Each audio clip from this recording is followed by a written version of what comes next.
Mrs. Sachs, no ministers, no politicians, no diplomats. What kind of meeting is this?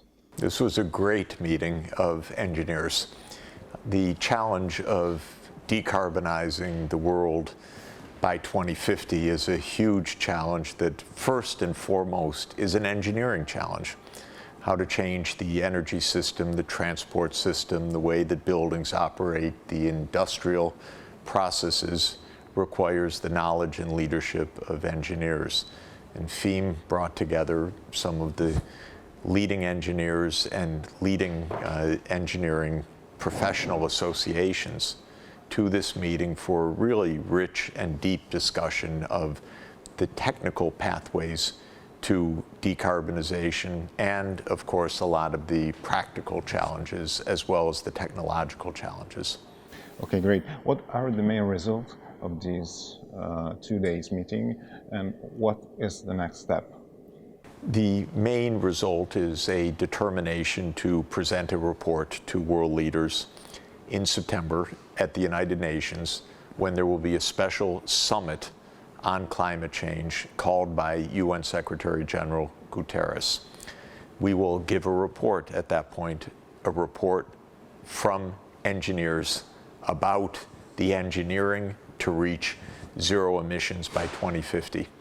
First time that such a report has been will be presented to the head of states? It is the first time in my knowledge and experience that the engineers will be giving the engineering insight to the heads of state. This issue has been dominated by lawyers, by diplomats, by politicians. They're the ones that meet, they're the ones that sign the treaties, they're the ones that sign the agreements, they're the ones that negotiate. The engineers who know what to do are often not in the room. And part of the purpose of the meeting of the last 2 days was those who know should be in a position to say to those who need to do, this is how we can achieve the goals that you set in Paris, but to really achieve them, not just to talk about them. Okay, this is the point. I mean, it looks like we have technologies, we have enough time, maybe, but it looks like the most difficult part is convince who has to take the decisions, the United States. I think there's a lot of confusion. Some of the propaganda, if I could put it that way, that we hear often from vested interests is we can't do it. When I read the Wall Street Journal in the United States, it's filled with negativism. It won't make any difference. We can't do it. We don't have the technology. This is not right. This is not what the engineers said in this meeting at all. The engineers said, here is the basic pathway.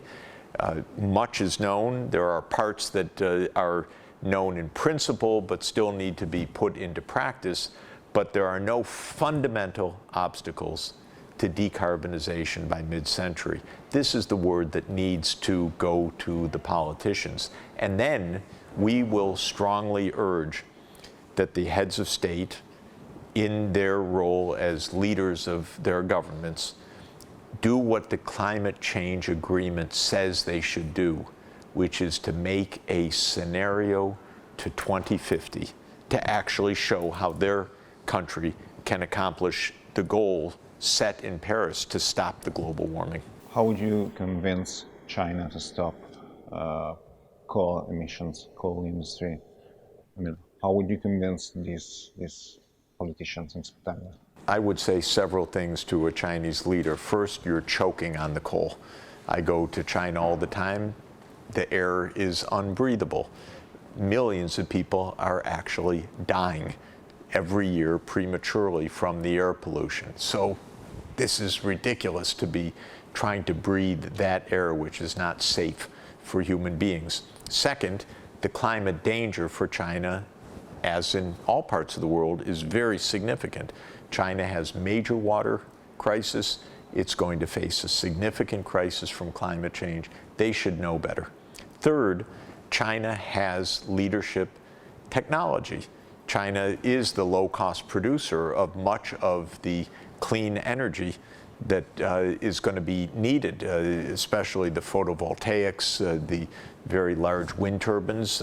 This is for China an important opportunity as well as a challenge that fits into their own industrial sector very, very well. Fourth, China has an international responsibility. It is the #1 or #2 economy in the world right now.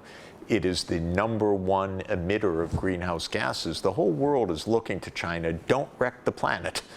You have a responsibility, and I would say to a Chinese leader, this is really necessary. Do you think it's enough? Saying you're choking us? Do you think it's... Well, it's choking themselves, but they're threatening the whole world with climate change. Is it enough? If we all cooperate, it is enough. It's a little harder that the President of the United States is a very confused individual, unfortunately, not on the right track, but politics changes in the U.S. as well. So what will work best for China is if the United States and the EU together are all in the same direction. When the United States is off promoting fossil fuels and coal and actually very short-sighted policies in the Trump administration, everything becomes harder. But I think our politics will change because we observe at the level of the U.S. states a tremendous amount of forward progress. Okay, in this sense, do you think that the 2020 election is going to be a crucial point for the climate change fight? 2020 election's crucial for the world, let me put it that way. Okay. Professor, could you give us a few technical insights about what has been decided, discussed here in these 4 fields, like transports, building, power, technical solutions? Yeah. A few insights. The basic path is agreed. The core of it is to shift from the fossil fuels to renewable energy, especially wind, solar, hydroelectric, geothermal, and others. This is the core. Because with that electricity, first you reduce emissions from electricity generation, but also that clean electricity can then be used for transport through electric vehicles. It can be used directly for heating buildings through electrification and heat pumps. And one of the main pathways we discussed was using the clean energy to create synthetic fuels. Hydrogen, of course, methane synthetically, synthetic hydrocarbon liquids, which could be used in our current technologies without net emissions of carbon dioxide. And what are the most achievable things in this? Within the current mix of technologies, already solar is at grid parity in many places in the world. It's already the cheapest option in many places in the world. As long as old sectors are not subsidized, right now we're just seeing photovoltaic projects and wind outcompeting alternatives in the U.S. At the state level. A lot of projects on natural gas are being canceled right now. There is not a single coal-fired power plant in design or construction in the United States, zero, because already wind and solar are cost competitive and they're being adopted quickly. Electric vehicles are obviously coming very fast, falling sharply in price. That will be a second area. Electrification of buildings and very efficient buildings already coming. Electrification of thermal processes in industrial production, big advances. So I would say a lot is already happening. There are other areas that are still in design rather than in large-scale application, some of the synthetic fuels, for example, that will be necessary.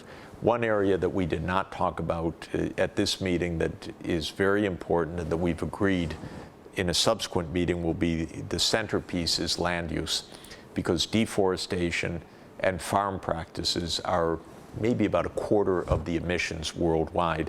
That part we didn't even discuss at this meeting yet. Last 2 questions. What went wrong over the last 2 decades at the highest level meetings? Basically, people who know what to do aren't listened to. People who are in power don't ask those who know what to do. This, to my mind, is the basic point. The politicians are short-sighted. They're often in the hands of vested interests. They are not scientists, they're not engineers, and they have really let the world down seriously. So I blame a lot of the process that we've had and the politics, not the science has been quite clear, the urgency has been clear, but we haven't acted. Okay, the last question, what can people do to decarbonize the planet, and are you optimistic? People will decarbonize the planet when they are supporting the politics to clean up. And when they're saying to their politicians, what are you doing? We need green energy, we need clean. When they're saying to the businesses, we're going to buy your products when your products are safe for us. The public is really responding right now. We're seeing a generational change. We're seeing the school kids out on Fridays now by the hundreds of thousands. And that is more useful. Millions. That is more useful than buying an electric car, for example. Well, right now, I think people are buying electric cars. The prices are coming down sharply, and they're going to buy a lot more of them. And I believe that basically we should tell the industry and consumers should tell the industry, look, you can't keep producing and selling millions of vehicles that are dangerous for the planet each year. You have to sell us clean, safe vehicles. That's what we count on. Don't fake it. Don't make false tests. Don't sell us diesel, which is polluting the air. We want clean, safe vehicles. That's what we want to drive, and we want them to be affordable. And then I would say the auto industry of Europe is super high-tech. It can figure out this problem if it hears clearly from consumers and also from the global leadership. Clean up the act. Good luck. Thank you. Good. Thanks a lot.